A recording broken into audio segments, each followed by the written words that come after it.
मूसलाधार हंगामा और दहशत फैल गई।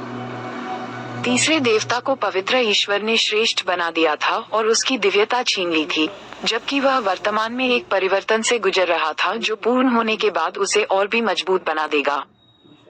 जब वह समय आया तो पूरे स्वर्ग में उसे कौन रोक सकता था? स्पष्ट रूप से कहें तो जिस दिन वह अपने परिवर्तन से जागा, वह पूर्ण स्वर्ग का प्रलय का दिन होगा। इस परिणाम से संपूर्ण स्वर्ग दहशत की स्थिति में आ गया और पूरे देश में व्यवस्था चरमराने लगी। ओमेगा श्राइन ने व्यवस्था बनाए रखने के लिए हर संभव प्रयास किया। दुर्भाग्य से उनके लिए सारा स्वर्ग ही एकमात्र ऐसा नहीं था जो इस निराशाजनक माहौल से संक्रमित हुआ था। कई ओमेगा श्राइन सेंट विशेषज्ञों ने सारी आशा खो दी थी, और एक बार जब उनके दिलों से आशा खत्म हो गई, तो सब कुछ केवल धूल में बदल सकता था। कैंग युआन, जिनलुओ और अन्य प्रमुख संप्रभुओं को शक्तिहीन महसूस हुआ। वे केवल सकारात्मक दृष्टिकोण बनाए रखने की पूरी कोशिश कर सकते थे क्योंकि उन्होंने अन्य ओमेगा श्राइन सेंट विशेषज्ञों को बार बार प्रोत्साहित किया था। दिन के अंत में ओमेगा तीर्थ संपूर्ण स्वर्ग की रक्षा की अंतिम पंक्ति थी और कुछ जिम्मेदारियां थीं जिन्हें उन्हें वहन करने की आवश्यकता थी। हालांकि क्रूर वास्तविकता के सामने चार प्रमुख संप्रभुओं के पूर्ण प्रयासों ने भी उन्हें केवल थका दिया, जबकि पूरा स्वर्ग अराजकता में डूब गया। 1 महीना बीत चुका था जब याओ याओ झोउ युआन के साथ कांगक्सुआन स्वर्ग लौट आया। पहुंचने के बाद वह सीधे ग्रेट झोउ साम्राज्य की ओर चल पड़ी। शाही महल में झोउ किंग और किन्यू बेजान झोउ युआन को देखकर रोना बंद नहीं कर सके। उन्होंने कभी नहीं सोचा था कि उनका आत्मविश्वासी और हमेशा जिंदादिल रहने वाला बेटा एक दिन ऐसी हालत में पहुंच जाएगा। ये दोनों माता पिता के लिए एक विनाशकारी झटका था। अंकल झोउ, आंटी किन, मुझे क्षमा करें। ये सब मेरी वजह से है कि झोउ युआन का इस तरह अंत हुआ। दो दुखी माता पिता को देखकर याओ याओ रोते हुए घुटनों के बल गिर पड़ी। अभी भी बेकाबू होकर रो रही थी, किन्यू आगे बढ़ी और याओ याओ को ऊपर खींच लिया। उसने उस युवा महिला के थोड़े उदास चेहरे पर हाथ फेरा और वह सिसकते हुए बोली, ये तुम्हारी गलती नहीं है, याओ याओ। ये चीजें आपके नियंत्रण से बाहर हैं। ये पहले से ही एक बड़ी राहत है कि आप वापस लौटने में सक्षम हुए। याओ याओ के गालों से भी आंसू बह निकले और उसने जवाब दिया, चिंता मत करो, आंटी किन, मैं झोउ युआन को भी वापस लाऊंगी। किन यू ने सिर हिलाया। इसके तुरंत बाद उसने याओ याओ के आंसू पोंछने में मदद की और मुस्कुराने की कोशिश की। अब आप मुझे आंटी किन नहीं कह सकते। आप पहले ही झोउ युआन से शादी कर चुके हैं। याओ याओ अचंभित रह गई और उसका चेहरा चमकदार लाल होने से बच नहीं सका। हालांकि उसने फिर भी साहस दिखाया और धीरे से कहा, माँ। यहाँ तक कि किन्यू जैसी महिला भी अपनी सांसें रोक नहीं सकी क्योंकि उनके दिल का दुख थोड़ा कम हो गया था।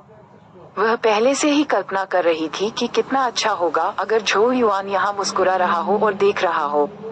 यह एक ऐसा दृश्य था जिसके बदले में किन्यू स्वेच्छा से अपनी जान दे देगी। अच्छी लड़की, किन्यू ने एक सोने और जेड फीनिक्स हेयरपिन को पुनः प्राप्त किया और याओ याओ को उसके बाल बांधने में मदद करना शुरू कर दिया। हेयरपिन उसकी त्वचा पर पूरी तरह से फिट बैठ रहा था, जिससे वह और भी खूबसूरत लग रही थी।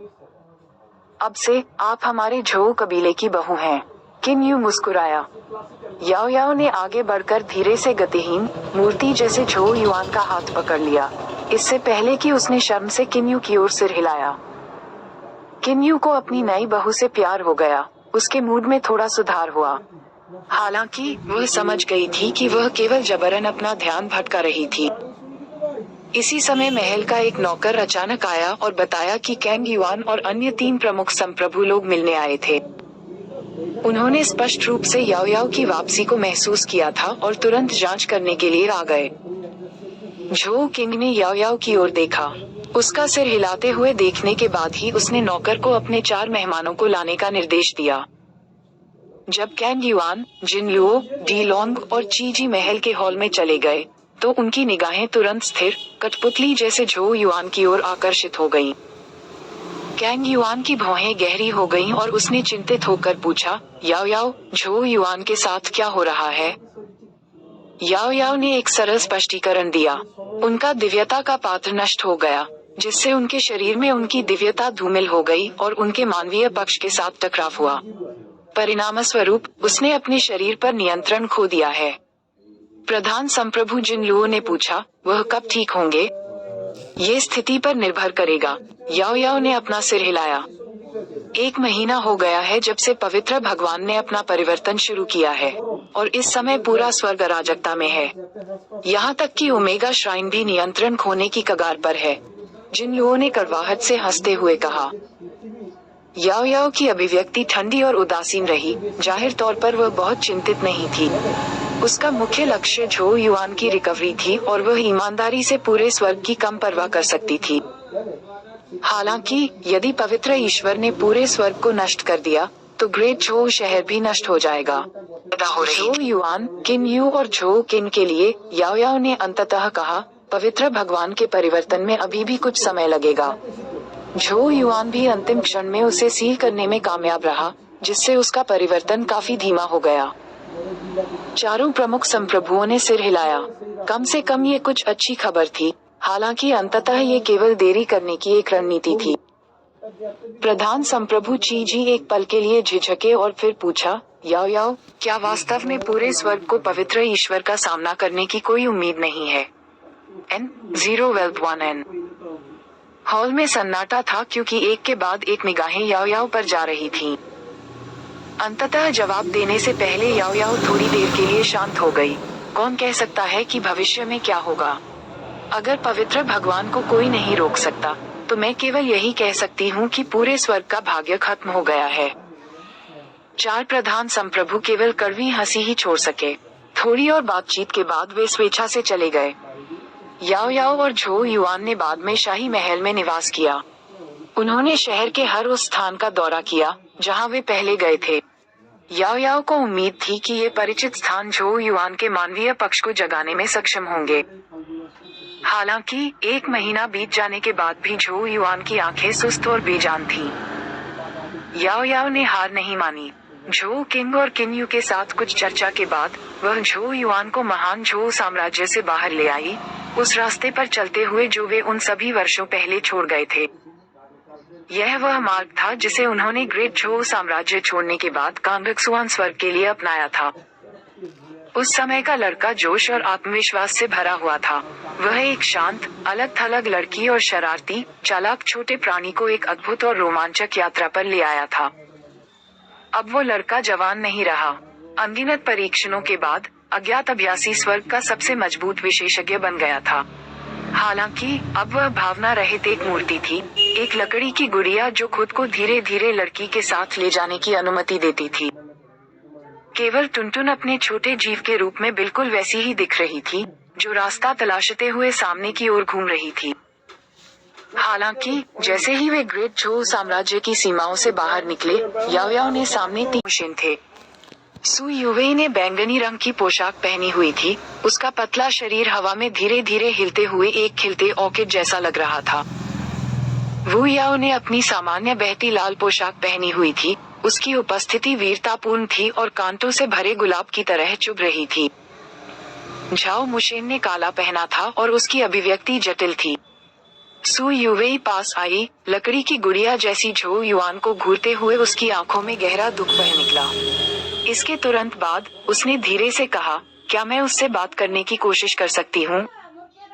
याओ याओ ने कोई आपत्ति नहीं जताई। उसने झो युआन को पास के एक पेड़ की छाया में खींच लिया और ध्यान से उसके गंदे कपड़े ठीक करने लगी। सु युवेई चुपचाप बगल से देखती रही। वह बता सकती थी कि याओ याओ झो युआन की देखभाल करने की पूरी कोशिश कर रही थी। हालांकि वह बहुत अच्छी नहीं थी, फिर भी पहले से उसके अलग और उदासीन व्यवहार की तुलना में यह एक बड़ा परिवर्तन था। झो युआन को बसाने के बाद याओ याओ स्वेच्छा से चला गया। सु युवेई झो युआन के पास बैठ गई और धीमी आवाज में बात करने लगी, उन मुलाकातों और कहानियों को बताने लगी जो उन्होंने एक बार साझा की थी। आखिरकार उन भावनाओं को बाहर निकाल दिया जो उसने कई वर्षों से अपने दिल में दबा रखी थी। डूबता हुआ सूरज धीरे धीरे नीचे उतर रहा था और अपनी धुंधली लाल किरणों से जमीन को नहला रहा था। बैंगनी रंग की पोशाक वाली एक महिला एक पेड़ की छाया के नीचे चुपचाप एक आदमी से बात कर रही थी, जबकि सफेद पोशाक वाली एक खूबसूरत महिला पास में चुपचाप आकाश की ओर देख रही थी। लाल कपड़ों में एक तीसरी महिला दूसरे पेड़ के तने पर अपनी बाहें मोड़कर झुकी हुई थी और उसकी फीनिक्स आंखों में अज्ञात भावनाएं झलक रही थीं। इससे भी दूर काले कपड़े पहने एक आदमी ने सावधानी से खुद को एक पैर पर संतुलित कर लिया और टुनटुन नाम के छोटे प्राणी को अपने सिर के बल आराम करने दिया। यह एक खूबसूरत दृश्य होता अगर पेड़ के नीचे बैठा आदमी अतीत की तरह हमेशा मुस्कुराता रहता। जब क्षितिज पर डूबते सूरज का केवल एक कोना ही दिखाई दे रहा था, तब सु युवेई आखिरकार खड़ी हो गई और इस प्रक्रिया में झो युआन को अपने पैरों पर खड़ा होने में मदद की। उसकी आंखें लाल थीं, आत्मग्लानि और दुख से भरी हुई थीं। याओ याओ पास आया और धीरे से कहा, चिंता मत करो, मैं उसे ठीक कर दूंगा। ये तुम्हारे लिए कठिन रहा है, बड़ी बहन याओ याओ, सु युवेई ने सिर हिलाया। याओ याओ ने और कुछ नहीं कहा। उसने झो युआन का हाथ खींचा और अपनी यात्रा जारी रखने के लिए धीरे धीरे चलने लगी। टुनटुन ने अनिच्छा से झाओ मुशेन के सिर से छलांग लगा दी और निराश होकर अपना स्काउटिंग कार्य फिर से शुरू कर दिया। सु युवेई ने आदमी, औरत और जानवर को जाते हुए देखा। जैसे ही सूर्य की अंतिम किरणें उसके चेहरे पर चमकी, अचानक उसके गालों पर नदियां बहने लगी। वू याओ उसके पास आए और कहा, आप उनका पीछा कर सकते थे। सु युवेई ने अपने आंसू पोंछते हुए अपना सिर हिलाया और धीरे से कहा, नहीं, ये यात्रा उनकी है। मैं हस्तक्षेप नहीं कर सकता। मैं केवल उसे ठीक होते देखना चाहता हूँ, और कुछ मायने नहीं रखता है। वू याओ ने धीरे से आह भरी। इससे कोई फर्क नहीं पड़ता क्योंकि स्वर्ग के अंतिम दिन जल्द ही आएंगे। जब सब कुछ नष्ट हो जाएगा, तो ये कष्टप्रद और जटिल मामले नहीं रहेंगे। सु युवेई को अलविदा कहने के बाद याओ याओ झो युआन को अभी भी कुछ हद तक परिचित सड़कों पर ले गया। सड़कें उन यादों से भरी थीं जिन्हें उन्होंने एक बार साझा किया था। याओ याओ के दिमाग में लगातार खूबसूरत दृश्य घूम रहे थे। प्रत्येक दृश्य उस दिन के समान स्पष्ट था जब उसने उन्हें अनुभव किया था। वे जल्द ही सेंट रेमेंस सिटी पहुंचे। शहर का पुनर्निर्माण पहले ही किया जा चुका था, लेकिन सर्वस्वर्ग के आसन विनाश के कारण ये काफी अराजक था। इस प्रकार वे सेंट रेमेंस डोमेन की ओर जाने से पहले शहर की दीवारों पर केवल थोड़ी देर के लिए रुके थे। यहीं पर झो युआन की मुलाकात पितृपुरुष कैंग हुआन से हुई थी और उन्होंने अपनी कहानी का एक नया अध्याय शुरू किया था। ये सेंट रेमेंस डोमेन एक प्रसिद्ध खेती का स्थान बन गया था। आखिरकार इसके बारे में मात्र अफवाह ही वह स्थान है जहां कांगक्सुआन हेवन मास्टर ने एक बार एक महान आशीर्वाद प्राप्त किया था। पहले से ही कई स्वर्ग गौरवों को बत्तखों की तरह आंख मूंद कर दौड़ने पर मजबूर कर दिया होगा। याओ याओ सीधे सेंट रेमेंस डोमेन के सबसे गहरे क्षेत्र की ओर चला गया, जहां पितृसत्ता कांग हुआन का टुकड़ा नष्ट हो गया था। हालांकि इतने वर्षों के बाद भी कुछ नहीं बचा, और यहाँ तक कि वर्तमान याओ याओ जैसा शक्तिशाली व्यक्ति भी जो पहले ही चला गया था उसे वापस नहीं ला सका। इस प्रकार याओ याओ और झो युआन अंततः फिर से जाने से पहले पहाड़ में केवल 2 दिन रुके थे। सेंट रेमेंस डोमेन से प्रस्थान करने के बाद वे शिनजो महाद्वीप की ओर आगे बढ़े। हालांकि वह महाद्वीप जो कभी कांगक्सुआन स्वर्ग का हृदय था, पहले ही टुकड़े टुकड़े हो चुका था और विभिन्न स्थानों में विभाजित हो चुका था। याओ याओ को परेशानी की परवाह नहीं थी। उन्होंने एक भी स्थान खोए बिना अपनी यात्रा जारी रखी, जहां वे वर्षों पहले गए थे।